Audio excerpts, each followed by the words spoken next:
Peristiwa Perang Bubat diawali dari niat Prabu Hayam Wuruk yang ingin memperistri Putri Dyah Pitaloka Citaresmi dari Kerajaan Sunda. Konon ketertarikan Hayam Wuruk terhadap putri tersebut karena beredarnya sebuah lukisan sang putri di Majapahit yang dilukis secara diam-diam oleh seorang seniman pada masa itu bernama Sungging Prubangkara.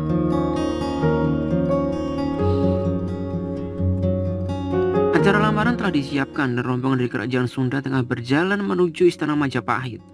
Namun setibanya di lapangan Bubat, rombongan Sunda disambut oleh Mahapati Gajah Mada. Entah apa yang dibicarakan antara Mahapati Gajah Mada dengan Prabu Maharaja Linggabuana, hingga perang pun pecah. Seluruh rombongan Sunda tewas. Kemenangan ada di pihak Majapahit. Tapi, apakah itu benar-benar kemenangan? Apakah hal ini yang membuat Mahapati Gajah Mada dipecat dari Majapahit? Berikut adalah penelusuran dari berbagai referensi oleh Baca Live Indonesia.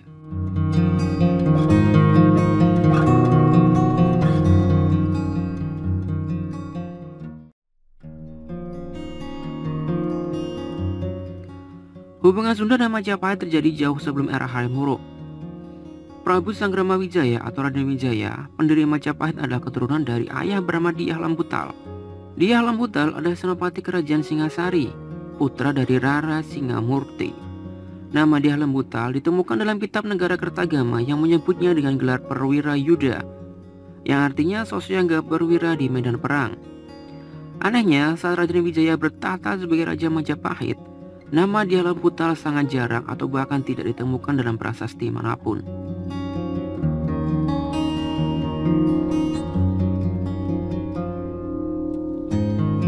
Berniat menyambung kembali hubungan lama tersebut, Raja Hayam Wuruk ingin menjadikan putri Sunda, yaitu Dyah Pitaloka Citaresmi, sebagai permaisuri. Di samping alasan politik untuk merangkul kerajaan Sunda sebagai bagian dari kekuatan Majapahit. Keluarga kerajaan Majapahit menyetujui gagasan tersebut dan dikirimlah utusan untuk menyampaikan lamaran ke kerajaan Sunda dengan syarat bahwa pernikahan dilakukan di Majapahit.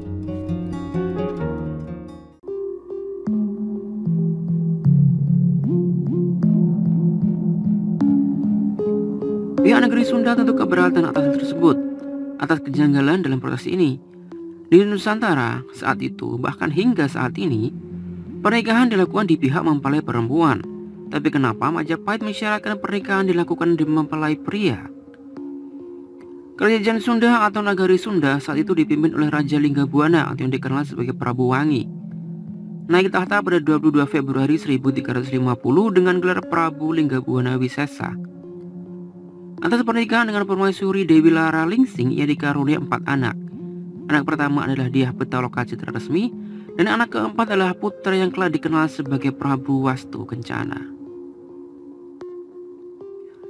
Dengan segala pertimbangan, Raja Sunda Linggabuana beserta rombongan membawa sedikit prajurit mendatangi Majapahit, beserta permaisuri dan putri Dyah Pitaloka yang telah dilamar Hayam Wuruk. Rombongan dari Sunda sempat istirahat di lapangan Bubat yang letaknya tak jauh dari Istana Majapahit. Di sanalah Mahapati Gajah Mada menyambut rombongan dari Sunda.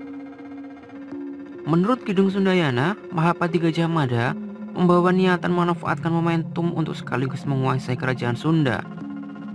Mengingat saat itu, kerajaan Sunda adalah satu-satunya kerajaan di Nusantara yang belum pernah ditaklukkan Majapahit. Jika kerajaan Sunda berhasil ditaklukkan, maka terpenuhilah Sumpah Palapa.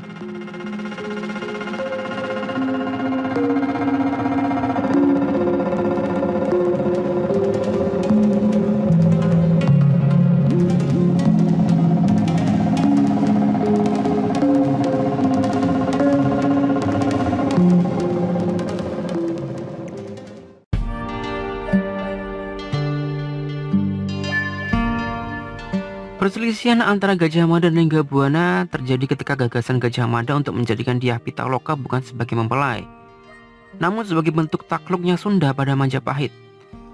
Gagasan tersebut terdengar oleh Hayam Wuruk dan membuatnya bimbang. Hayam Wuruk tidak serta-merta menentukan kebijakan. Ia memiliki banyak pertimbangan, salah satunya pertimbangan adalah saat itu posisi Gajah Mada sebagai salah satu pejabat paling penting di Majapahit. Saat Hayam Wuruk belum menentukan keputusan, Gajah Mada telah memerintahkan pasukan Bayangkara menuju Bubat dan mengarahkan ancaman pada Linggabuana untuk mengakui superioritas Majapahit. Sehingga perang tidak dapat dihindari akibat dari penolakan Linggabuana.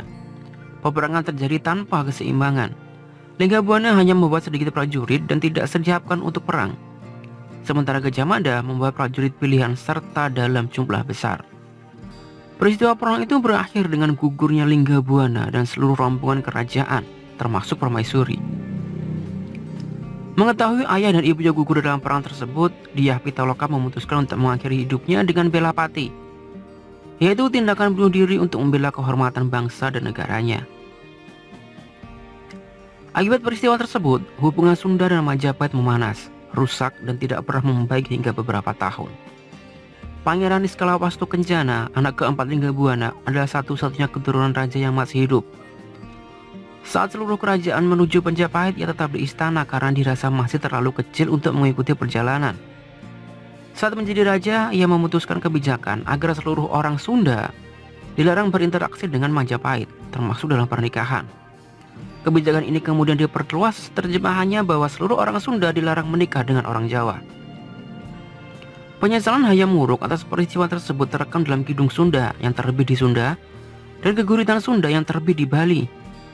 Dalam peristiwa ini, Bali memiliki peranan sebagai saksi hidup. Saat itu, Bali adalah bawahan dari Majapahit dan utusan dari Bali bertugas menyambut kedatangan tamu dari Sunda.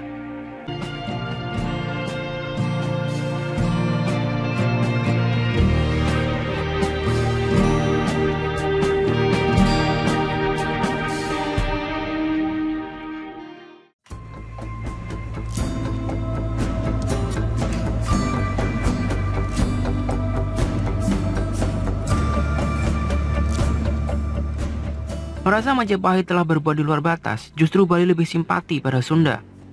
Nilai-nilai kepahlawanan orang Sunda dihormati oleh orang Bali dengan tradisi puputan, yaitu pertempuran hingga mati yang dilakukan oleh kaum pria, disusul ritual bunuh diri yang dilakukan kaum wanita.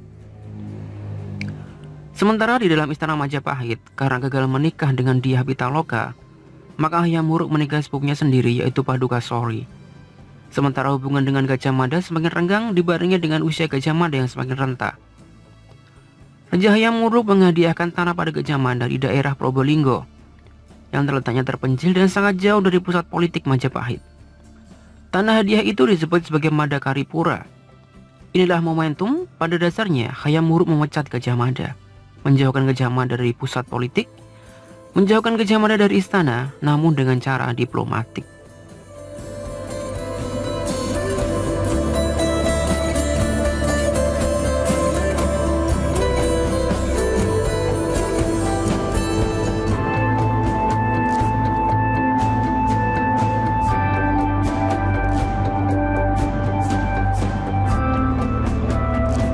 Bagi Anda yang memiliki informasi lebih, silahkan tuliskan pada kolom komentar beserta referensinya, agar kami semua tahu apa yang Anda tahu, serta memperkaya informasi yang kami sajikan.